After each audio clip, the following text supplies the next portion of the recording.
ಎಲ್ರಿಗೂ ನಮಸ್ಕಾರ. ಇವತ್ತು ನಮ್ಮ ಜೊತೆ ಇದ್ದಾರೆ ಶಿವಕುಮಾರ್ ಅವರು. ಇವರು ಚಾಮರಾಜನಗರ ಜಿಲ್ಲೆ ಯಳಂದೂರು ಗ್ರಾಮದಿಂದ ಬಂದಿದ್ದಾರೆ. ಇವರು ಕೃಷಿ ವಿಶ್ವವಿದ್ಯಾನಿಲಯ ಆಯೋಜಿಸಿರುವ ಕೃಷಿ ಮೇಳ 2024ರ ಕಾರ್ಯಕ್ರಮದಲ್ಲಿ ತಾಲೂಕು ಮಟ್ಟದ ಯುವ ರೈತ ಪ್ರಶಸ್ತಿಯನ್ನು ಸ್ವೀಕರಿಸಿದ್ದಾರೆ. ಬನ್ನಿ ಅವರನ್ನ ಮಾತಾಡ್ಸೋಣ. ಸರ್ ನಮಸ್ಕಾರ. ನಮಸ್ಕಾರ. ಮೊದಲನೇದಾಗಿ ನೀವು ತಾಲೂಕು ಮಟ್ಟದ ಯುವ ರೈತ ಪ್ರಶಸ್ತಿಯನ್ನು ಸ್ವೀಕರಿಸಿದ್ದೀರಾ, ಅದಕ್ಕಾಗಿ ಅಭಿನಂದನೆಗಳು ಸರ್. Thank you. ಸರ್, ನೀವು ನಮ್ಗೆ ಹೇಳಿ, ನೀವು ಯಾವ ಕೃಷಿಯನ್ನ ಮಾಡ್ತಾ ಇದ್ದೀರಾ ಮತ್ತೆ ನಿಮ್ಮ ಕೃಷಿಯಲ್ಲಿ ಯಾವ ಯಾವ ವಿವಿಧ ಬೆಳೆಗಳನ್ನ ಬೆಳೀತಾ ಇದ್ದೀರಾ ಅಂತ ನಮ್ಗೆ ಸ್ವಲ್ಪ ಪರಿಚಯ ಮಾಡ್ಕೊಡಿ ಸರ್. ಮೇಡಮ್, ನಮ್ದು ಕಬ್ಬು ಹಾಕ್ತೀನಿ, ಮುಸ್ಕಿನ ಜೋಳೆ, ಬಾಳೆ ಕೃಷಿ ಮಾಡ್ತೇವೆ, ಆಮೇಲೆ ಭತ್ತ ಕೃಷಿ ಮಾಡ್ತೇವೆ, ಇಷ್ಟೆಲ್ಲ ಮಾಡ್ತಾ ಇದ್ದೀನಿ. ಇಷ್ಟೆಲ್ಲ ತೋಟಗಾರಿಕಾ ಬೆಳೆ ಮತ್ತೆ ಆಹಾರ ಬೆಳೆಗಳನ್ನ ಬೆಳೀತಾ ಇದ್ದೀರಾ.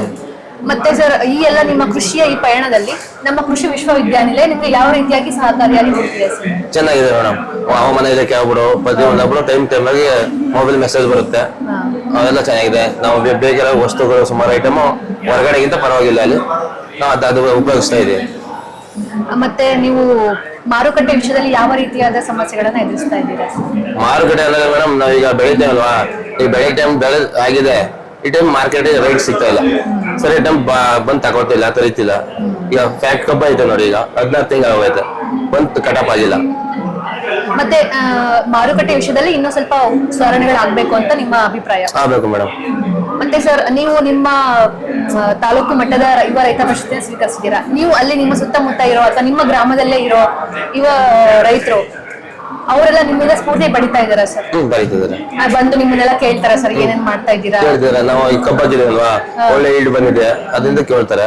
ಭತ್ತ ಹಾಕಿದೀವಿ, ಅದ್ರೂ ಒಳ್ಳೆ ನೋಡಕ್ ಚೆನ್ನಾಗಿ ಈಲ್ಡ್ ಬಂದಿದೆ, ಅದನ್ನು ಕೇಳ್ತಾರೆ. ಅಂದ್ರೆ ನಿಮ್ಮ ಹೊಲಕ್ಕೆಲ್ಲ ಬಂದು ನಿಮ್ಮನ್ನ ನೋಡಿ ಕಲ್ತ್ಕೊಂಡು ನಿಮ್ಮ ಅಭಿಪ್ರಾಯಗಳನ್ನೆಲ್ಲ ಅವರು ನಿಮ್ಮಿಂದ ನೀವು ಸ್ಫೂರ್ತಿ ಆಗಿದ್ದೀರಾ, ಇನ್ನೊಬ್ರಿಗೆ ಮಾದರಿ ಆಗಿದ್ದೀರಾ. ಹೌದೌದು. ಮತ್ತೆ ಅವರ ಹೊಲದಲ್ಲಿ ಮತ್ತೆ ಅವರ ಕೃಷಿಯಲ್ಲೂ ನೀವು ಬದಲಾವಣೆಯನ್ನ ಬೀಸ್ತಾ ಇದ್ದೀರಾ? ಮಾಡ್ತಾ ಇದ್ದೇನೆ. ಆಮೇಲೆ ಲೇಬರ್ಸ್ ಎಲ್ಲ ರಿಸ್ಕ್ ಅಲ್ವಾ, ನಾವು ಸ್ವಂತ ಲೇಬರ್ಸ್ ಇಲ್ಲ ಕೆಲಸ ಮಾಡೋ ರೀತಿ ನೋಡ್ತಾ ಇದ್ದೇವೆ. ಸ್ವಂತ ಒಂದು ಟೇಲರ್ ಮಾಡಿಕೊಂಡು ನಾವೇ ವ್ಯವಹಾರ ಮಾಡಿ ಆದಷ್ಟು ಒಂದು 4 ಅಡಿ ಆಗ್ಲಾ ಇರುತ್ತೆ ಸಾಲ ಹಾಕಿ ವ್ಯವಹಾರ ಮಾಡ್ತೀವಿ.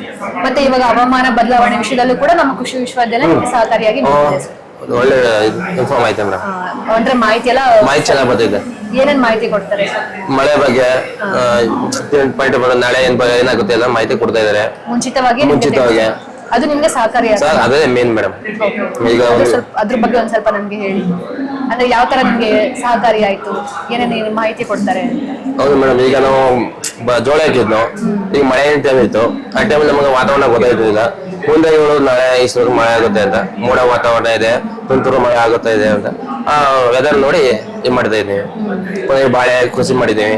ಈ ಹೊರಗಡೆ ಬಂದು ಔಷಧಿ ಬಂದು ಕಾಸ್ಟ್ಲಿ ಇದೆ, ಅಲ್ಲಿ ಬಂದು ಜಿಂಕು ಬೋರನ್ ಹೋಗ್ಬಿಟ್ಟು ಎಲ್ಲ ಐಟಮ್ ಕೊಡ್ತಾ ಇದೆ ಅಲ್ವಾ, ಅವೆಲ್ಲ ಜಿಪ್ಸಮ್ ಅವೆಲ್ಲ ತಗೋತಾ ಇದ್ದೀನಿ, ಅವೆಲ್ಲ ಕಡಿಮೆ ರೇಟ್ ಇದೆ. ಅಂದ್ರೆ ನಮ್ಮ ಕೃಷಿ ವಿಶ್ವವಿದ್ಯಾನಿಲಯ ಈ ಕೃಷಿ ಪಯಣಕ್ಕೆ ನಿಮ್ಮ ಯಶಸ್ಸಿಗೆ ಬೆನ್ನೆಲುಬಾಗಿ. ಹೌದು ಮೇಡಮ್. ಸರ್, ಮುಂದೆ ಕೃಷಿಗೆ ಬರ್ಬೇಕು ಅನ್ನೋ ಯುವ ಪೀಳಿಗೆಗೆ ನೀವೇನ್ ಹೇಳ್ಬೇಕು ಅಂತ ಇಷ್ಟಪಡ್ತೀರಾ ಸರ್?